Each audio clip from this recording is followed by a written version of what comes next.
Hello and good evening all. For our final bonus entry into our Underdog Week series, admittedly a little late, mea culpa, let's take a look at possibly the greatest underdog prototype of them all, the Rondeau M379.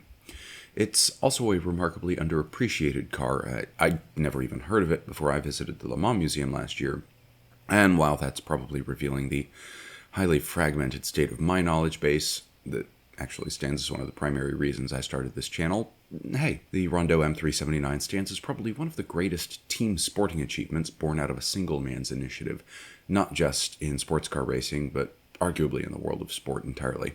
Like the Lavaggi we talked about on Tuesday, the story of the M379 is also very much a story about Monsieur Jean Rondeau.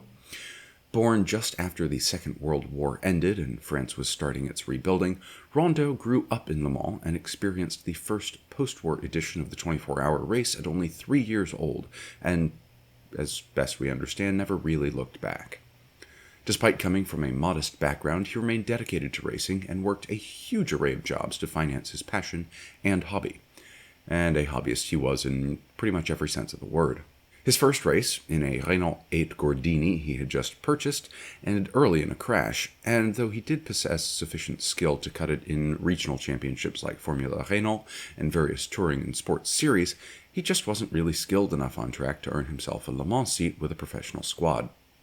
By 1972, he had found a privateer Chevron B21 that would rent him a seat for the race, and thus he made his Le Mans debut, co-driving with Brian Robinson for Guy Edwards, both from GB. The race did not go well. Rondeau was, by all reports, quite a charming fellow, but he was not a quick driver by the standards of Le Mans, which created friction with both his teammate and the team owner, the latter of with whom he had some apparently rather strong words in either the lead-up to or the early stages of the race because of it. The crowning indignity of the race was when he suffered a helmet strike from a suicidal pigeon. The Chevron failed to finish. Yeah, not going down in history as the best way to cap one's first Le Mans, but it isn't the worst either, nor was it the worst incident of that year's race, which was the deeply unfortunate death of Joe Bonnier at the wheel of a new Lola T280 following a collision with the Scuderia Filippinati Ferrari of Florian Vetch in the early morning hours of the race. Over the next few years, Rondeau made himself a consistent entrant into the French endurance kerfuffle by insinuating himself into other people's cars. It makes it sound like he just showed up and was like, oh, I'm going to be part of your driving team, and nobody questioned him. He only managed, however, one finish, and realizing that between this relatively poor track record and the low likelihood of the sudden evolution of any other spark of brilliance, he was relegated to being, to borrow from the right stuff, I tell you, we got two categories of pilots around here. We got your prime pilots that get all the hot planes, and we got your pud knockers who dream about getting the hot planes. Now, what are you two pud knockers gonna have, huh? So, to continue with our potpourri of metaphors, since the prototypes wouldn't come to Rondeau, Rondeau would go to the prototypes. Or something. I came up with that one on the fly. Monsieur Jean decided he was going to build his own prototype to drive at Le Mans. Intent on an all-French team and car, the first thing to do was find a sponsor with lots of francs to devote to the project.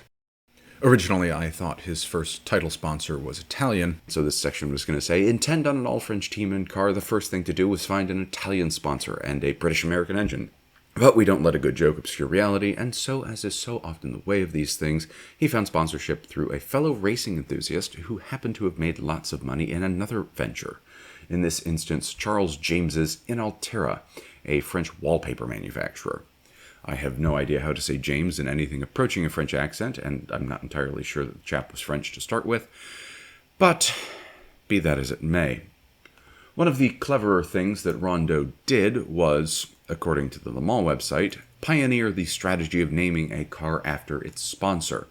They have conveniently forgotten that less than a decade before, Mr. Ray Heppenstall did the same thing with the Howmet TX, but as that represents a bit of a dead end for racing history, and of course, Heppenstall, Howmet, and the TX were all American, they couldn't in good conscience apportion glory where it might otherwise go towards les Français. Anyway, with bulging pockets and a patriotic streak a mile wide, Rondeau managed to charm 3 of the finest French drivers of the day into joining his team: Jean-Pierre Jousseau, Jean-Pierre Beltoise, and even Henri Pescarolo himself was tempted away from a reportedly very considerable offer from Porsche. The car was revealed as the Inaltera GTP in a typically subtle celebration on Les Champs-Élysées with the intent of racing the 1976 24 Hours of Le Mans. Reflecting the somewhat modest nature of the car's origins, indeed the first examples were actually just built in Rondeau's backyard, it was built around a tubular space frame, predominantly steel but using aluminum box sections where possible to save weight, while the bodywork was, naturally, fiberglass. The engine was, as previously alluded to, a British-American collaboration, a Ford Cosworth DFV unit after the originally planned Peugeot-Renault-Volvo unit proved insufficiently powerful, and concerns about the DFV's reliability were mitigated, with the traditional Hewland 5-speed manual sending 415 horsepower to the rear wheels. Suspension was yet again double wishbones with coils over dampers, while stopping power was from Lockheed ventilated front discs and inboard mounted rears. The body design was clearly focused on high-speed running at Le Mans, with minimal spoilers or other drag-inducing bodywork. Even the intakes were side NACA ducts rather than anything more prominent on the top of the car, and the only vaguely spoilery features were the 2 stabilizing fins to ensure things didn't get too laterally wafty headed down the Mulsanne Straight. Debuting at the 76 24 Hours of Le Mans, the Inaltera team rather carried French hopes for victory, as Matra had retired from racing after going bankrupt, as one does, in 1974, and none of the other French manufacturers were really dedicating much time or effort to Le Mans. And, well, they did all right, rather surprisingly for a manufacturer on their debut outing. Though outclassed by a number of Porsches for the overall win, including a Yost 908 and a couple of Mirage M8s with the same Cosworth V8 as the Inaltera, that's a lot of 8s, the Beltoise Pescarolo car won its class, and Rondeau's car granted him his second Le Mans finish and third in class, with the pair split by a Lancia Stratos that was admittedly one of only 2 other competitors in GTP and the only other one to finish. In 1977, Renault Alpine decided to really give things a go for that year, as they had yet to go bankrupt, poaching Jousseau away from Inaltera and providing the main expected challenge to Porsche's dominance, especially as Porsche had got bored and only entered Le Mans that year rather than the FIA Championship. Buoyed by their success the previous year, Inaltera had thrown some more money at the Rondeau team, and they had 3 cars entered that year, with 2 running even lighter bodies than the original 850 kilos design in Group 6, while Rondeau's car continued along in GTP as in the year previous. They still had Beltoise on side, but Pescarolo had accepted Porsche's offer that he had previously turned down and was now in a 936 paired with last year's outright winner, Jackie Ickx. Thus, Beltoise was now partnered with Al Holbert, decidedly not a Frenchman, Rondeau with another Frenchman, Jean Rondeau, and the third car was suspiciously un-French. Instead, with a rare all-female driver lineup, rare for the era, of Letta Lombardi and Christine Beckers of Italy and Belgium, respectively. Which I suppose if you kind of center it, no, you still end up in Switzerland. The 77 race saw Porsche's efforts almost come to naught, and it was only through one of the most heroic comeback drives in the sport by Jackie Ickx in a car he was shifted to after Pescarolo over-revved the car that they had shared that Porsche was able to take home the victory. The Inalteras had a mixed bag of the race. Beltoise and Holbert's car was running well until about 9 p.m. when a fuel spill into the cockpit ignited and cost the car 70 minutes and 10 places in the race while they conducted repairs, eventually finishing 15th. The GTP version was down in the high single-digit places for most of the night, but attrition took its toll, and one by one the frontrunners dropped. Both of the Renault Alpines were out with blown engines. A single factory Porsche had recovered from near last to lead the race, that being Mr. Ickx's drive. And when the checkered flag flew, Rondeau and Renault made it home for another GTP class victory for the Inalteras, and 4th overall by less than half a lap behind the privately entered Porsche 935 of Peter Gregg and Claude Bayolena that completed the podium. Rondeau, in a way, had his Le Mans moment, and one would generally expect this to be the high point of one's racing career, particularly one whose driving abilities were widely reported as middling at best.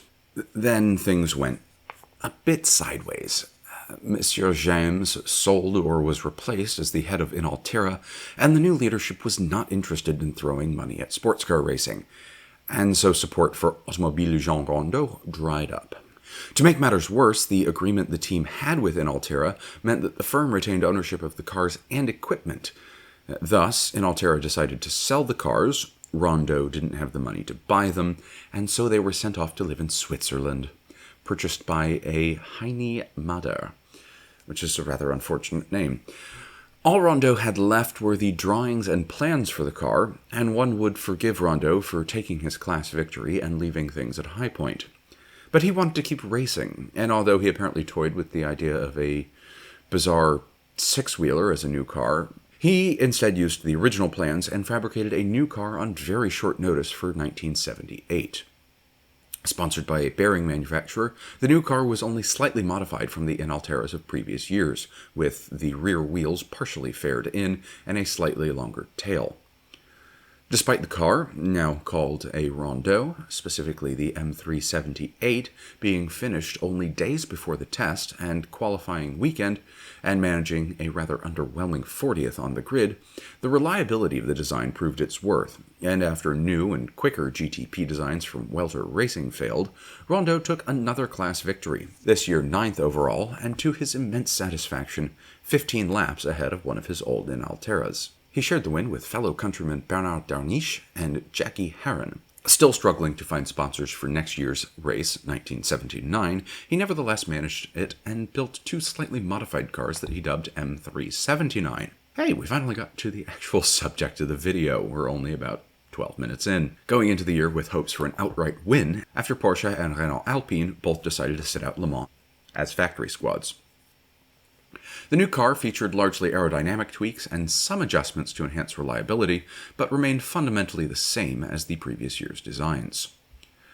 This year they actually looked like they might have a good shot at the win too, but as we know, it always rains at Le Mans, and the 1979 race was particularly sodden, conditions which favored the road-based cars. Pescarolo was back with the Rondeau team, but pitted on the formation lap with low fuel pressure, while the fastest of the Rondeau cars was in 6th overall for the start. The Welter Racing cars led for much of the GTP race and indeed won the class, while 2 of the 3 Rondeaus were entered in Group 6 and went 1-2 in class, 5th and 10th overall, having struggled with electrical issues from the rain that dropped them from outright contention, while the GTP entry was eventually out, also from close to the lead, when Jackie Herron crashed on Sunday morning. In the lead-up to the big 8-0, Monsieur Rondeau managed to find some actual folding cash money to develop the car in the off-season, and took advantage of his Le Mans residency to test on the Bugatti circuit of the track and at Paul Ricard, adding winglets to the rear fins to add some downforce to the car, which actually, to add any downforce to the car at all, it didn't really have any in the original design, and they managed to run the car for more than 24 hours at Paul Ricard without major issue in a rather commendable test session. Having apparently mended some fences, Heini Mader, the chap who had bought the Inaltera cars, also agreed to help tune the engines. Apparently he was good at this, I guess. Feeling prepared and confident for the 1980 race, there were again 2 Group 6 entries and 1 GTP, the latter wearing Belga sponsorship, that's Belga, not Belgium or Beluga Whale, and it was entrusted to Gordon Spice's operation, who would later go on to do quite well in Group C2. There's already a couple videos on the channel about his efforts in that regard. Monsieur Rondeau was paired with Jean-Paul Jousseau, Pescarolo with Renardi, and the GTP entry was offered to 2 Belgian touring car endurance racers lately distinguished at the Spa 24-hour race. Yes, the Spa 24-hour race. Lately distinguished at the Spa 24-hour race. Philippe Martin and Jean-Michel Martin. Yes, they were brothers as well. They're the ones who actually pulled Gordon Spice in as additional support and as a co-driver. The main competition for the local team was expected to come from Alain de Cadenet or Reinhold Jost, with the former running Lola-based machinery with the same Cosworth power plant, and Jost still trucking along with a heavily modified version of the venerable Porsche 908, now wearing 936 body panels and sporting a twin-turbo 911-derived engine, also from a 936. But of course it wasn't a 936 because it had a 908 chassis or something. Frankencars. The 924 Carrera GT from last Thursday's video was also present and competing in GTP as the only factory model entered by Porsche, but it wasn't expected to be able to contest for the outright or class win against the third Rondeau or the welter racing Peugeots, at least not on outright pace. Never thought I'd say this, but at least the 924 in race trim looked a bit better than the other GTPs. It's more proportional. Anyway, new qualifying rules meant that all the drivers had to set a time in the car with the average of all driver times used to set the grid positions. Clearly, someone had a new Texas Instruments TI-30 scientific calculator and was looking to do some maths. This new, very complex procedure, coupled with a single session, further shortened by rain, meant that the ACO officials were out of their depth, and there were numerous lost times, irregularities, and general discontentment about how the session and results were conducted and calculated. One particularly upset contestant even summoned lawyers to protest the decisions. The Rondeau of Pescarolo and Renauty was awarded pole position due to the skill of both drivers after the outright fastest Porsche was let down by its third co-driver and owner, Dick Barber, who dragged down Brian Redman and John Fitzpatrick's times such that they averaged half a second slower than the two Frenchmen. Adding a touch of levity, one of the IMSA entries, a Chevrolet, failed to qualify because it had been mistakenly sent to Amsterdam, which I'm given to understand does make it rather difficult to set a time on Circuit de la Sarthe, and the Domu cars had to have their tires glued to the wheels because they wouldn't stay on any other way for some reason. This at a time when everybody in the Western world was actually terrified of Japanese manufacturing quality for the first time. Oh, irony. The race itself was even more sodden than the year previous. Despite race day starting clear and sunny, thunderstorms swept in midday, and the race continued for much of the rest of the race. One of the toys was unable to start because their electrics were soaked from the rain, and they were joined in the opening hour by all three of the Charles Pozzi-entered Ferrari 512 BBLMs. The Rondeau cars were struggling a bit in the wet, losing ground to the road-based cars yet again, going a lap down to the quickest of the Porsches by the third hour. Engine issues heading into night befell a number of the Porsches, and slowly Monsieur Rondeau worked his way back into the lead around the 6-hour mark. But Jackie Ickx was again tearing his way through the field after losing time with a snapped drive belt. As night turned into the wee small hours of the morning, it was Rondeau's turn to have engine issues, with both Group 6 vehicles afflicted, and Pescarolo out at hour 10, while the other car remained in second, battling Dick Barber and Jackie Ickx on the lead lap. Morning's light saw the Barber car dropped down the order from a puncture, with Ickx building his lead over the Rondeau Jassaud car in second, a state of affairs that lasted until Reinhold Jost, having taken over the leading Porsche mid-morning, brought it in without fifth gear.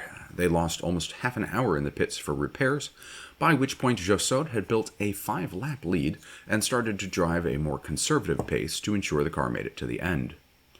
Their race, however, almost came to naught when an unexpected shower returned Dunlop to a semi-aqueous state, and the Rondeau aquaplaned, spun off, and made light contact with the barriers, followed shortly by the pursuing Jost Ickx Porsche, narrowly avoiding a major collision between both cars that would potentially have taken them both out for the race.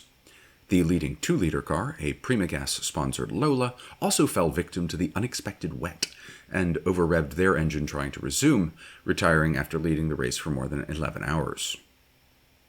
Racing class, that is. Jost handed the car back over to Ickx with their car 2 laps in arrears to Jassaud in the Rondeau, and things looked poised for another heroic Jackie Ickx comeback drive when he overtook the Frenchman to regain the lead lap with 40 minutes left on the clock. The race was, in essence, decided by the weather. Another cloudburst sent the Porsche into the pits for wet weather tires, while Jassaud changed his mind at the last minute, ignored team orders, and stayed out on slicks. The rain, however, was brief, the track dried, and the Porsche's position was rendered untenable. Not even Jackie Ickx could regain the time they would lose in the pits to swap back to slicks, and so he drove the Porsche gently to conserve the tires and ensure a finish, hoping for a last-minute error or mechanical from the Rondeau. But as we know, this didn't come to pass, and the 80s kicked off with a French victory at Le Mans. 2 laps in hand over the Yost X Porsche, and the only victory to date for a driver constructor, a record that remains likely to stand for quite some time, given the current state of affairs in sports car racing.